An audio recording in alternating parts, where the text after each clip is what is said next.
Hey friends, it is Sarah from Midwife Your Garden and back today. And today I wanted to talk a little bit about seed saving. So I want to talk about why we would seed save and a little bit about how you might go about seed saving, what are some things that are good to start with, and even some of the trickier things to save seeds from. So I have a kind of an array of different things here that I'll show you throughout the process.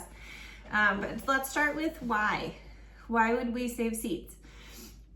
So as a gardener and someone who really likes growing things from start to finish, it feels like sort of coming full circle. So we start with seeds, we grow our plants, and then we save seeds at the end so that we can do it all again the next time. So for me, that completion is part of the process. But it also does save us a little bit of money. Seed packets aren't that expensive, relatively speaking, but often you'll get, between 20 and 100 seeds in a packet. And when you save seeds, sometimes you can get far more than that. Very, very easily. So we'll go through some examples here of what that means and what that might look like. So cost savings can be a reason for some people.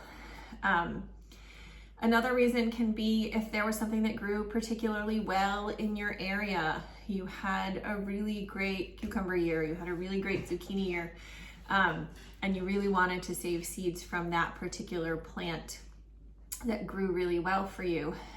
That might be good genetics for your area, and so it might be something that you really want to hang on to going forward.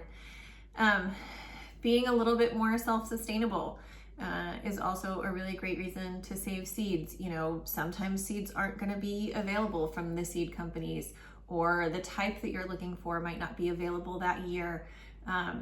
Is another great reason to save your own seeds. But for some people who are pretty new to this, they might not know kind of what that means and what you have to do. So I have a bunch of examples here. There are some things that I didn't save seed from this year, but I'll explain why and what you might do so that you can save seeds from those things. But a lot of the things that we save seeds from are really, really easy. So I like to start people off with beans. Now I grow black beans for dried black beans, and I love growing these. It feels very fulfilling to fill my pantry with something that is truly filling and sustaining, and can be used in a number of different ways. So right now, all of my beans are dry. I will get them canned up now that the preservation season is kind of slowing down. I will be able to get these dried up pretty soon. Let's see if I can get those more in shot for us here. So, but one of the things that you need to know, dried beans is actually one of the sort of easiest seed saving things to do. They usually dry really well. They usually reconstitute in the spring very well. They usually are just kind of foolproof. They're a really great beginner seed to start with. Literally, we let the beans, and you can do this with green beans, with black beans, with runner beans, any kind of bean that you want. I literally use paper plates. This is nothing fancy. I don't have any fancy equipment for my seed saving. And I write on my plate what kind of seeds I'm saving. Now, this is a lie, because right here it says Snapdragon orange, because I saved Snapdragon seeds on this plate earlier this season. Now, I happen to know that these are my bush style black beans, which are a turtle black bean, because I remember when I put them on there. But labeling things becomes very important. You'll see with the different variety of stuff that I have. But these are really easy. You leave them on the vine until they turn crunchy. Okay, you can hear that? They're very crunchy and very dry. And then beans are very easy. You literally just open up the bean pod until you see the seeds, and you collect those seeds. Now, why do I have this all sitting on a paper plate? I just told you I had a dry bean. I opened it up. Those are my beans. Why are they not already packaged? I like to leave everything out a little bit longer just to make sure it's really, really, really, really, really dry. That is an important piece of seed saving, is that they have to be dry. Any amount of moisture in the beans or in the packaging can lead to mold, which can lead to rot. And then all of the work that you did to save those seeds and to package them up for next year is lost. And you can lose entire batches that way. So I really like the paper plates. I just have surfaces all over my house covered with paper plates for drying seeds. And this is plenty. Like, this is a handful of actual bean pods, and this is far and away enough to grow for next year. I also have a pole bean, black bean, so it is important for me to label those separately, but those are already packaged away, so I'm not so worried about them. Now, best practice says that after I'm sure that these are very, very dry, that I then package them up in paper. So envelopes from the post office do just fine. Those are probably the easiest for people to get a handle on. For some bizarre reason, I have exactly 0 envelopes in my house right now. So I'm not doing best practice. So what I have done is just use a sandwich bag. And again, labeling, guys, we have to label. This is the black beans, the pole beans, and the year. You have to put labels on these things. I love you. I am the same way. Oh, I'm totally gonna remember. I'm totally gonna remember. You're not gonna remember. I'm not gonna remember. Nobody's gonna remember. Put labels, please and thank you. But if you can, get envelopes, because again, the biggest thing with seed saving is moisture, and those paper containers have a little bit more airflow. So even if there's the tiniest little bit of moisture left, you're much less likely to get molding if you put it in paper. So please don't do what I do, and please put it in paper. But there's 1,000 things that you can dry so easily this way. I started with beans. So I have black beans, pole beans, black beans that are bush beans. Every year I collect tons and tons and tons of dill seed. Can you see that? Dill is also super easy to identify. You can find the seed. You can use this for culinary purposes, and you can replant for next year. The other one that works the same way is cilantro seeds. Cilantro seeds, which are also coriander. If you want to use this as dried coriander as a spice, absolutely go to town. Use it that way.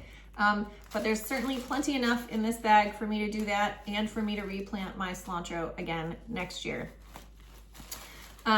The hardest part for me for seed saving, and why there are some things missing from my seed saving, is that you really have to let things go to seed in order to do that. So my brassicas, I did not let go to seed this year, so I don't have any broccoli seeds or cauliflower seeds that I've saved back this year, because I took those plants out instead of letting them to go to flower and getting the seeds from them. I don't have zucchini or cucumber seeds that I have saved this year, because in order for those things to properly develop full seeds, you have to let one of those things mature fully on the plant. And often with things like zucchini and cucumber, if you let one mature fully on the plant, then production stops from the plants themselves. So you have to be really towards the end of the season and really willing to let your production stop in order to do that. But you can get fully ripe cucumbers. Most of the time, fully ripe cucumbers have turned sort of a fancy yellow color and look awful, and you would never want to eat such a thing, but they are full of big, fat, wonderful seeds. But again, you scoop out those seeds, you lay them on a paper plate, you let them dry out, and you can use those seeds for next year to grow that same kind of cucumber. Now, there is a caveat to this. There are lots of different types of plants in the world. Some of them are hybrid plants. If you have heirloom plants, if you have plants like bean plants and dill plants, the chances are very high you're going to grow exactly what you expect to grow from those. But if you have a hybrid plant, a hybrid, especially like peppers and tomatoes are often things that we get in hybrid versions. Even if you grew them from seeds yourself that you bought from somebody else, those plants are not likely to grow true to type. So you can still save seeds from them. They will still grow pepper plants or tomato plants, but they are just not going to necessarily grow the same variety of plant that you already had. The way that hybridization works, you just don't know what genes each individual fruit is going to get, and so you just don't know. You could also have cross-pollination, plants of very similar makeup. Most of the time, tomato plants are going to self-pollinate. So most of the time, if you have a hybrid or an heirloom tomato and you want to save seeds from that, you can, and most of the time you're going to get true to type, but there is the chance that it did cross-pollinate with another tomato plant nearby and that you're not going to get something that's true to type. If you plant your plants far enough apart, which is what commercial growers do when they're trying to collect seed, then you can be more sure that you're getting true to type. I can't remember how far apart it is because I've never bothered to do that, but I think it's at least 50 yards or something like that for most types of plants. But that is another thing that you need to consider when you are saving seeds. Is this plant going to be true to type, and how much do I care if it's true to type? I just need dill to grow dill. I don't have a specific type of dill that I am trying to grow. So I just need dill from that, and I just need black beans from my black beans. And so I'm likely to get those things. A lot of the other things I have here are actually flowers from this year. I am not an avid flower gardener, but they are very easy to save seeds from because it's very, you want them to go to flower. They have gone to flower, and then collecting those seed pods is very, very easy. So I do have a ton of snapdragon seeds. So this is a mix of snapdragons from some white and some red that I had at one of my gardens. Marigold seeds are super easy to collect. Once those marigolds go brown, you just pick them off, and these little dark things at the bottom are the seeds from the marigolds. If you have a particular marigold that turned a fancy color that you really, really enjoy, that's a really nice way to do it. My neighbor had a really beautiful plant, and I don't even know what kind of plant it is. It's literally labeled from Garden Neighbor flower. So I know it's a flower, and I remember what it looked like, but I can't remember what it's called. And she had some seed pods, and she's like, take some seed pods. You can grow your own next year. So I got some seeds from her for that. I've grown some very beautiful 4 o'clocks that are a really neat color that I really like. So I've got some seeds from my 4 o'clocks. These are actually super easy because they're nice big fat seeds. The poppy seeds and the snapdragon seeds are very, very small. I had some celosia that grew really, really nicely. And the celosia I had a seed packet from was a mixed packet. But because I'm collecting my own seed, I could separate. This was the yellow celosia seed, and this was the red celosia seed. So now I can grow them separately as either red or yellow, depending on what I want for that year. So the flower seeds are very easy to gather and to grow. I have some beautiful orange snapdragons that you might have seen in some of the videos earlier. I got some seeds from that. We've got calendula seeds. Those were super easy. Our poppies also came in a mix, and these are the red poppies, and then just a mix of poppies. Our straw flowers went to seed, and these are beautiful, beautiful little fluff seeds. Obviously the seed is just a little bit on the end, but as long as the whole thing is dry, you can just plant it like this and save it like this. Those are some old seeds from last year. I did not save nearly enough arugula seeds, but I did grab a couple seed pods when that was going to flower. I got some zinnias that are drying out here for me that I'm gonna get zinnia seed from. Let's see if I can find one that's really obvious. So if you've ever planted zinnia seeds, it's just the ends, sort of like marigolds, just like the ends from there. Now, things that are a little bit trickier that I am sort of experimenting with, and we'll see how well they go this year. Things that you normally would grow from a bulb. When you then grow them from seed, again, it's not necessarily going to be true to type. You're not sure what you're getting. So dahlias, gladiolas, I've never actually managed to get a hold of an iris seed or a tulip seed, but I imagine if you could find seed from that would happen. But this year, we actually got some gladiolas that went to seed. And so I collected our gladiola seed. I don't know if you can see this. Let's see if I can. I collected the gladiola seeds, and I imagine that they're not going to grow the same exact gladiolas that I had this year. But it seems like a fun experiment. So we are going to experiment with some gladiola seeds. Onions. Onions are a biennial. So in order to collect seeds from onions, carrots, technically most of the alliums, but that's again like onions and leeks. I grow hardnut garlic, so that actually grows the bulbs that year, but I never grow garlic that way. But I suppose you could try and grow garlic from seed. But the onion seeds, these onion seeds are from a Patterson onion that wasn't big enough for me to bother with last year. It was just a little tiny thing. And so I just left it in the garden, and this year they came back up. They're biennial, so the second year they will flower. And so this year it flowered, and I gratefully gathered some seeds from it. So you can see when I first gather them, it's seed mixed with the flower bits. So I am gonna have to kind of separate this out and get just the seeds from it. But I'm very excited to grow onions from my own home collected onion seed next year. The other thing that we have done is we have collected some of our pepper seeds. Now, I don't think that all of our pepper seeds are gonna go true to type, but our pepperoncini seeds were pretty much only near other pepperoncinis. So I did save a couple of pepperoncinis. Now, normally when I gather pepperoncinis, I gather them green and I pickle them. These ones I did leave on the plants until they were dark, dark, dark red. Okay, we want them to be fully mature before we collect the seeds from them, or we are not going to get good germination because we are not going to have truly mature seeds. So we got some beautiful pepperoncini seeds. Let's see if I can get those where you can see them.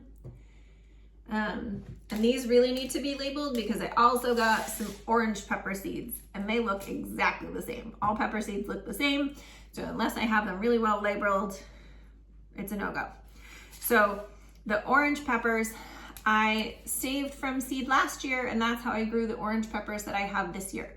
Were they exactly identical to the ones that I had last year? No, but they were orange and they were prolific, which is the whole reason that I wanted to grow them again. And they were still orange and prolific. They were slightly bigger this year. The plants were just as vigorous and just as happy. So I'm gonna continue to save seeds from our orange pepper plants. Now our red pepper plant is definitely a hybrid. And so I haven't bothered to save seeds from that yet, although I still have a few peppers growing out there, so I might. And our yellow pepper is also a hybrid, and we really, really, really enjoyed it. So I think I'm just gonna do seeds from a packet for that this year. Those are still not tricky. You literally just take the seeds out of the mature fruit, put them on a plate, let them dry. They have to dry, guys. These have all been drying for some ridiculous amount of time because it takes me forever to get around to gathering them all up and putting them away. But it's probably been a couple weeks. You gotta give them at least a week to really dry out. Pepper seeds look dry pretty quickly, but they're not. So please let them dry before you put them in packaging. And please, please, please, again, she says, label, label, label, label. Now, I do wanna show you the trickiest kind of seed to save. I do not currently have any in here. This is just an empty little jar, but I am gonna show you how this would go. And that is tomato seeds. So we are gonna pick one of our heirloom tomatoes that ripened on the vine. This is an orange Wellington. Usually they get much bigger, but this was a plant that was a little bit sad. So because of disease, not because it was a not well-grown plant. It just got a little diseased at the end here. So you literally are just gonna cut into this and get out as many seeds as you can. And I'm just gonna put them straight into this jar. Now, what you might notice generally about tomato seeds is that they come with this sort of little gel coating. And so drying them out is more tricky than you'd think, but there are some secrets to it. So if you just put this on a plate and try to let them dry out like this, it would take a good bit of effort, and the chances are high that it would mold before it really dried out. So tomato seeds really are, I think, one of the trickier seeds for seed saving because of this. But any kind of plant that has this, I can't really think of anything else right now. Maybe tomatillos might be similar. I haven't saved any seeds from my tomatillos, although my husband has recently discovered the tomatillo salsa and that he loves it. So maybe we will do more for next year. All right, so once we gather the seeds from this tomato, what's the first thing I should be doing right now that I haven't done yet? Label. I should put a label on this, but I haven't yet. All right, so I'm gonna put these seeds, I'm gonna put a little bit of water in here, preferably well-filtered water or well water, something that doesn't have chlorine in it, because we're gonna ferment these seeds. Now, it doesn't take much for tomato seeds to ferment. I'm just gonna take this jar, we're gonna cover it with a clean cloth. You could use a paper towel, you could use a coffee filter, anything that will keep bugs out, but airflow in is what we're looking for. And then this is gonna sit in a corner in the kitchen for at least a week. If it doesn't start to have a neat smell, then it's probably not ready yet. Fermenting those seeds is gonna help break down that coating on the outside. And once that coating is broken down, then you can strain out those seeds and wash them off, and they have a much better chance of drying. Tomato seeds are a little tricky. They're really easy to grow. I think you've probably seen the people who just take a slice of tomato and plant it in some dirt. Yeah, because the rotting of that piece of fruit will help break down that coating, and that's great. But if you can't plant them from a fresh tomato, because you don't have a fresh tomato in February of your heirloom varieties, then it's a little hard to do that way. So if you live in a very temperate climate where you're still getting tomatoes when it's time to start planting more tomatoes, great, more power to you, that will absolutely work. But if you need to save seeds for a couple of months over the winter, then this is really the method to do that. Questions, what kind of seeds are we saving, guys? I really like that I have so many flower seeds this year. I have just a little tiny patch that I dedicate to flowers because I really am pretty obsessed with my vegetables.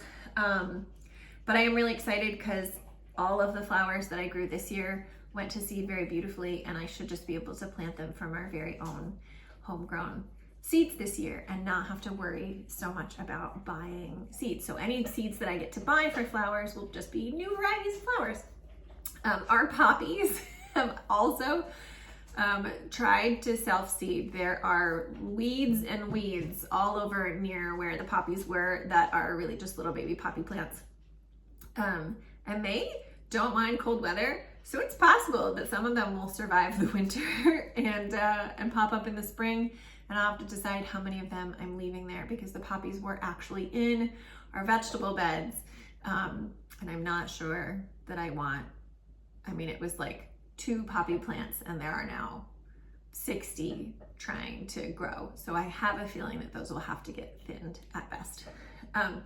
But this is my fun, exciting project for the day. I'm gonna get everything well labeled into little baggies, and then go hunt down some envelopes so that I can get them more properly stored. To be honest with you, I do use bags for a lot of my seed storage. So this is seeds that I took to plant, but I have them, you know, a lot of people have really beautiful photo boxes full of seeds, and I have baggies. So I have 3 large gallon-sized bags. One is for direct sow in the garden in the spring. One is for seeding in the house spring and winter vegetables, so like broccoli and kohlrabi and those kinds of things. And one is seeds that I plan on starting in the house but for summer, so tomatoes, peppers, those kinds of things. So I have them separated into those 3 different categories in just big gallon-sized bags. And then within each of those bags, I have a smaller bag that has tomato seeds and pepper seeds and broccoli seeds, and so that I can kind of keep them vaguely organized that way. This is just a giant mish that's gonna have to go back into those bags because this was, let's reseed some stuff and see what I can grow for the fall. And very little of it grew, so we mostly have a new fall crop of, well, we have a bunch of radishes and a bunch of kohlrabi and a bunch of spinach, so I guess it's not so bad. Soon, it is the first week in October, I guess. Soon we are going to get to garlic planting. I'll take you along for that. And just before the garlic planting, it will be pulling up all of the last of the tomatoes and peppers. There may be a bunch of green ones of both of those, but we'll take you along for the harvest and the garlic planting when we get to that. Also, garlic seed, right? That's another thing that I save. So I have tons of garlic that let me show you, that we got from this year's garden. And I haven't even picked out the ones that I plan on planting yet. This is half of the garlic. So, you know, we'll go through here and we'll go, oh, that one's got some pretty nice big cloves. Probably we'll want to plant that one. And we'll grab a bunch from here for that when it is time. I'm hoping to do probably about 100 garlic plants for next year. I have to go back and look at my notes and see how many I did for this year. But garlic seed, not quite the same as the rest of the seed saving, but still something that you want to keep in mind for growth for next year. I don't have any carrot seeds from this year. I don't have any radish seeds from this year. Those are usually things that I do let go to seed at least on a few plants together. So I probably still have a little bit from last year in saved seeds on those. I did get some spinach seeds last year and some arugula last year. So it really just depends. This year I was more about turnover than letting things go to seed. So there were some opportunities for seed saving that I did miss out on this year.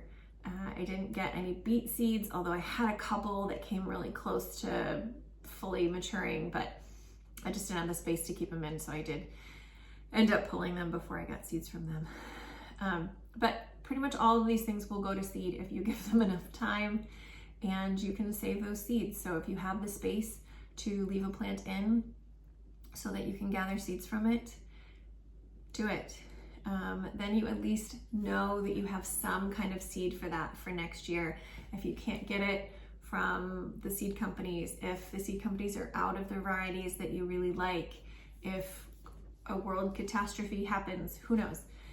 You'll have it on hand and you'll still be able to grow. So that's it for me today, guys. Seed Saving 101. The season is drawing to a close, so this is the kind of stuff we're going to be doing, and we'll probably be doing some more cooking videos along the way. It was nice to see you. Thank you for joining me. Feel free to like and subscribe. Let me know what kind of stuff you're saving or not, or if you have any questions about how to save any particular things, I could probably help you out. All right, friends, next time.